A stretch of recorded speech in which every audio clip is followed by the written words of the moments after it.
When I was a kid, the disaster we worried about most was a nuclear war. That's why we had a barrel like this down in our basement filled with cans of food and water.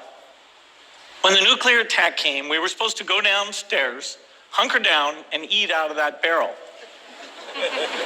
Today, the greatest risk of global catastrophe doesn't look like this. Instead, it looks like this.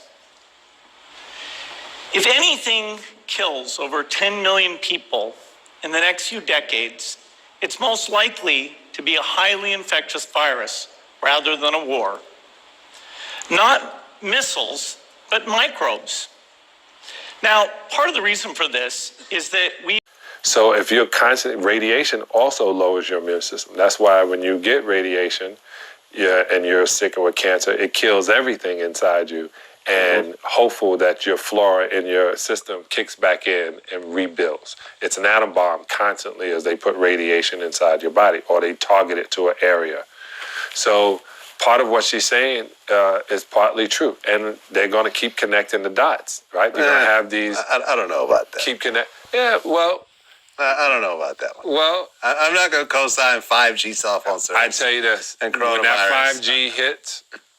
If they said, if they really wanted to test, pick a city in America and light it up like you did, not just stadiums, because it's in every stadium.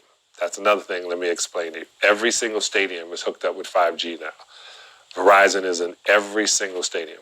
So they went to those big places because mass amount of people come to them and their phones will work.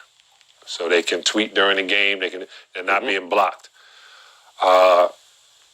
Hit one city, and then let's test. If they want to test on human beings, let's see what happens. If it tests that more people get sick, then her theory is correct. But what city are you willing to test on humans? Right.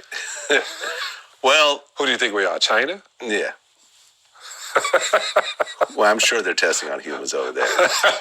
I'm sure that places like North Korea are pumping any type of drug they just came up with the day before into humans right now to see if it makes it. What do you think about Bill Gates stepping down from Microsoft? For the board of directors? Just to focus on philanthropy.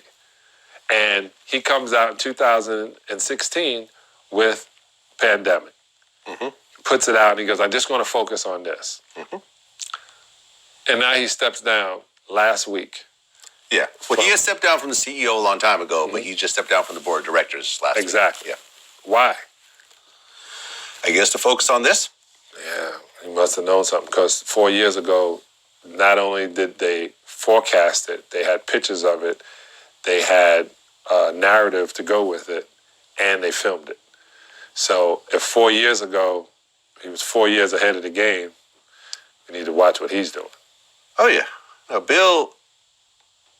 I mean, he talked about it. He said that this could be fixed in, I think, 10 to 12 weeks if countries really buckle down and focus on it. It doesn't have to go on for months and months, but we'll see what happens. Yeah. I definitely look at Bill as someone who is a lot better connected. Yeah, he's connected. A lot better connected and has a lot better information than the rest of us. He's the 1% that talks. He's the richest man, second richest man in the world, next to, next to Jeff Bezos. Yeah, well... It's funny how they do that, right? Yeah. But then there's families that they'll never get even